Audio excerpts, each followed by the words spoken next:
Yun, dito uli kami sa Holiday Island at maghahanap ulit tayo ng skater. At magtatanong tayo kung ano ang kanyang stance at ano ang kanyang favorite trick. Tara, samahan nyo kami. Let's go. Yo, nakakita na kami ng skater. Ano, war na? Skater na, gangster ba to? Skater ba to, gangster? Gangster ka ba, boss? Yes. Pwede ka ba namin anong pangalan mo? Si ano, Julian Tol. Julian, anong pinamumunuan mo? Phase 4. Phase 4. Hawak ko yan. Hawak mo. Anong stance mo? Goopy. Goofy, anong favorite trick mo?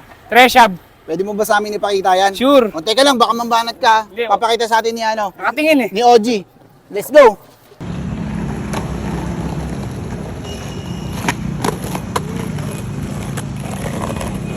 So yun, pinakita na sa atin ni Bibo yung kanyang favorite trick at yun yung treshab.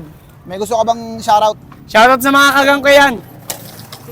Kung ina, ilas na lang. Uy, gagoy! Ay! Dar, sa susunod na episode ulit!